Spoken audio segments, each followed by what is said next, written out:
pembelajaran, kalian tidak boleh saling mengejek, ataupun misalkan ada seorang teman kalian yang nggak bisa, misalkan kalian ejek atau misalkan ini nggak bisa, nggak boleh seperti itu ya. Terus yang ketiga ada apa baru kalian boleh menggunakan. Nah ini tentang kesepakatan ketahuan.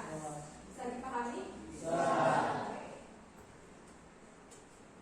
Nah sekarang anak-anak, sebelum kita memasuki ke pembelajaran, kita harus fokus terlebih dahulu, betul tidak? Betul. Supaya lebih fokus, di sini ibu akan membuat kalian enjoy dengan menggunakan teknik stop. Nanti kalian akan dibuatkan lebih fokus supaya pembelajaran kali ini bisa langsung diserap dan langsung masuk. Bisa dipahami? Bisa. Silakan tangannya disimpan di atas tangan kalian. Kalian duduk senyaman mungkin, mulai menyadar ke kursinya masing-masing. Kemudian pejamkan mata. Bayangkan kalian sedang berada di lingkungan persawahan. Yang ada di pikiran kalian sekarang tentang ketenangan, kedamaian, suasana di persawahan yang hijau, tenang dan damai. Silakan rasakan setiap hembusan napas kalian yang segar, yang asli, pokoknya permai di halaman tersebut ya. Sudah bisa merasakan? Nah, sekarang kalian sudah rileks, sudah mulai bisa fokus. Silakan sekarang buka mata kalian kembali. Bagaimana? Sudah mulai bisa fokus? Bisa. Sudah terbayangkan tadi seperti apa udara yang sejuk? Sudah. Sudah mulai rileks? Sudah. Oke, nah sekarang ibu akan menjelaskan terlebih dahulu. Di sini ibu punya pertanyaan dulu ya untuk kalian. Sebelumnya minggu kemarin kita telah mengulas tentang materi eksponen ya, cuman belum seberapa. Jadi ibu punya dua pertanyaan ya. Yang pertama, kalian pernah tahu nggak jarak dari bumi ke matahari berapa? Sebelumnya udah tahu belum? Belum. Kemudian satu lagi, kalian sudah tahu nggak misalkan masa bumi yang kita tempati sebelumnya itu berapa? Belum.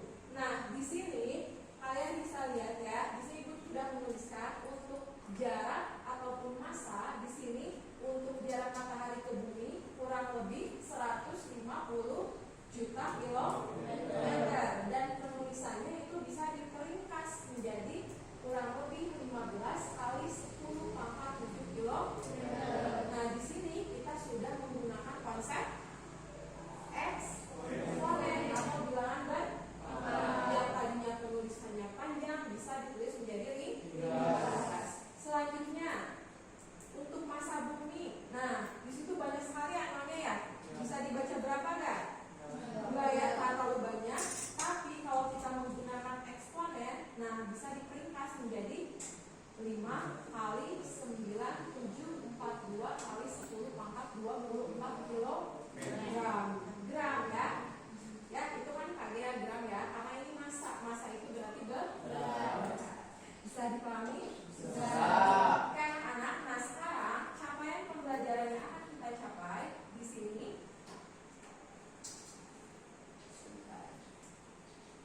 Capaiannya itu kalian diharapkan nanti mampu mengeneralisasi sifat-sifat bilangan berpangkat, termasuk bilangan pangkat pecahan. Nah selanjutnya adapun alur tujuan pembelajaran kita di sini, peserta didik dapat mengeneralisasi sifat-sifat bilangan berpangkat, dan tujuannya di sini ada 3. Yang pertama kalian mampu mengeneralisasi, yang kedua mampu menentukan nilai, yang ketiga harus mampu menganalisis. Nah untuk manfaat kita mempelajari bilangan eksponen atau berpangkat, ada yang tahu nggak apa manfaatnya selain dalam pelajaran matematika? Ada yang tahu? Di kehidupan sehari-hari kaitannya seperti apa? Nah, untuk atau dalam kehidupan sehari-hari, manfaat untuk bilangan berpangkat itu bisa dalam bidang ekonomi. Apa kaitannya? Dalam bidang ekonomi kalian pernah mendengar kata bunga majemuk, bunga tunggal, bunga bank? Nah, untuk penulisan bunga biasanya ada beberapa yang penulisannya itu menggunakan bilangan eksponen. Adapun di biologi dan kimia, pernah kalian belajar biologi dan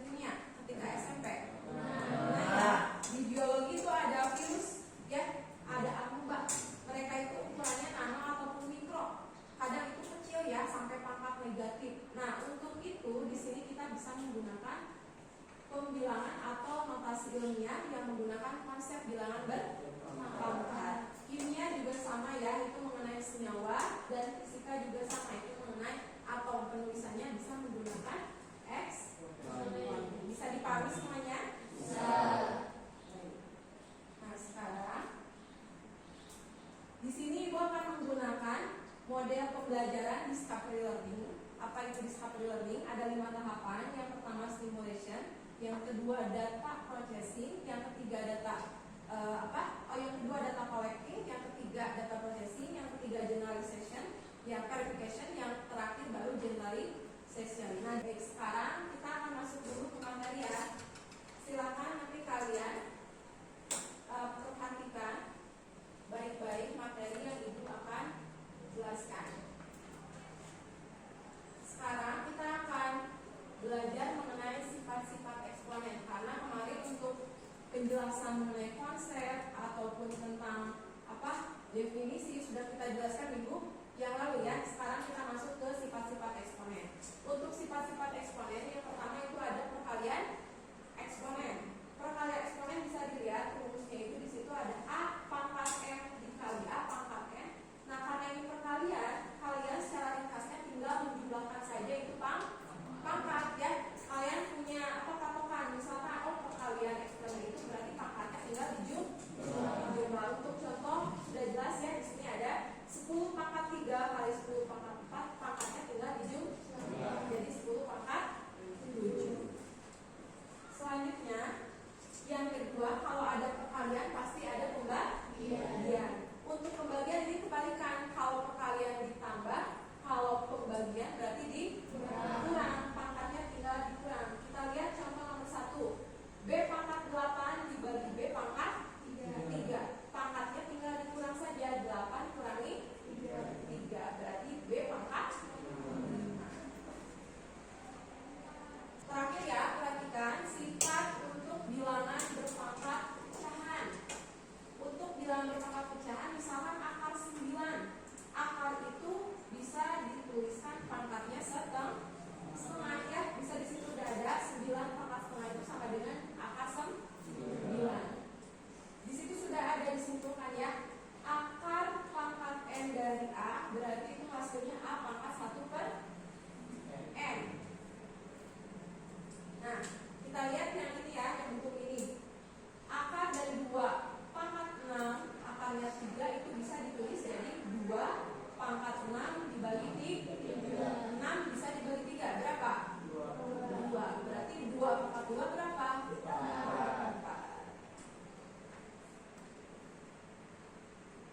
Udah? Bisa dipahami semuanya? Oke, Ibu rasa kalian sudah mulai mengantuk. Kita SBK lebih dahulu ya. Semuanya bisa berdiri. Silakan berdiri terlebih dahulu. Nah, di sini supaya kalian bisa pegangan, terus bisa relax lagi. Setelah tadi perhatikan materi, kita SBK terlebih dahulu. Kalian tinggal ikuti gerakan dan jawab ya. Udah semuanya ini gerakan operasi matematika. Siap ya? Siap. Oke.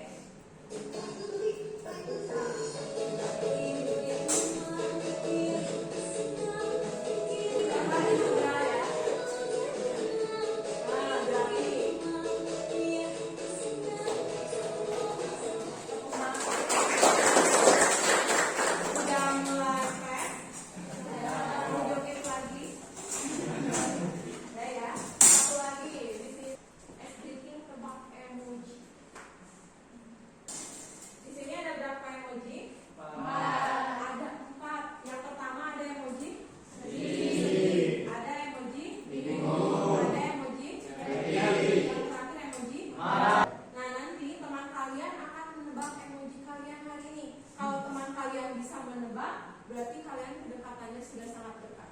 Tapi kalau belum berarti belum kenal ya. Kalau belum kenal maka harus kenal. Ya, udah siap? Siap. Sekarang coba di sini Ibu mau emoji dari Adit. Coba ditebak sama Chessy. Tebak Chess. Silakan berdiri Dit. Emoji Adit hari ini seperti apa? Bisa ditebak gak sama Chessy?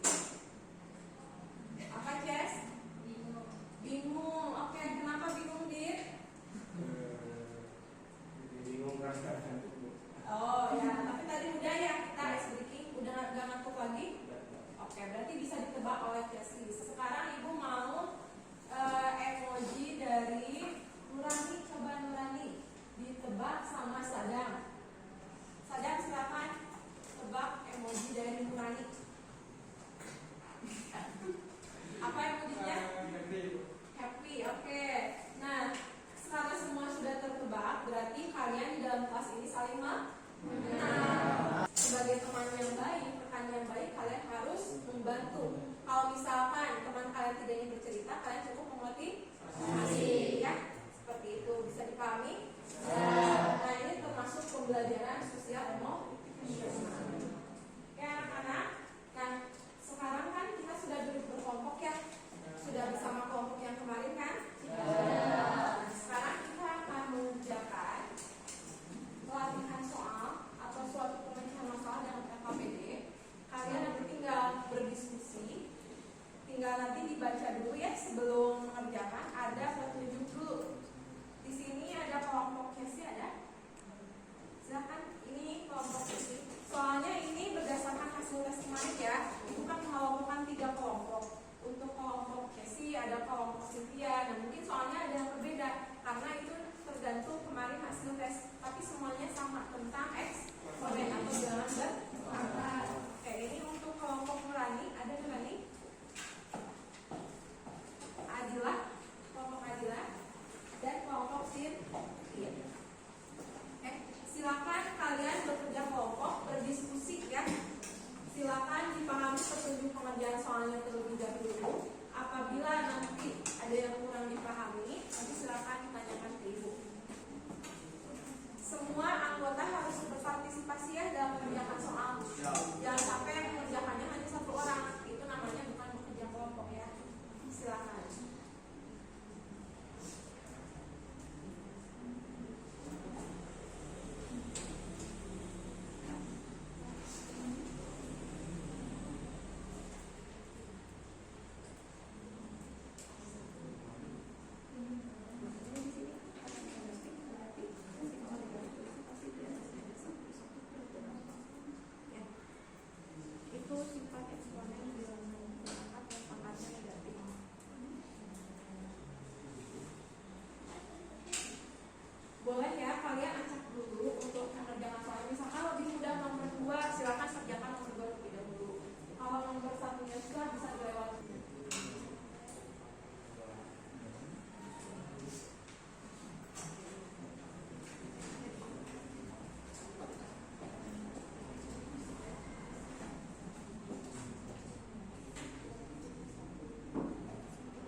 Waalaikumsalam.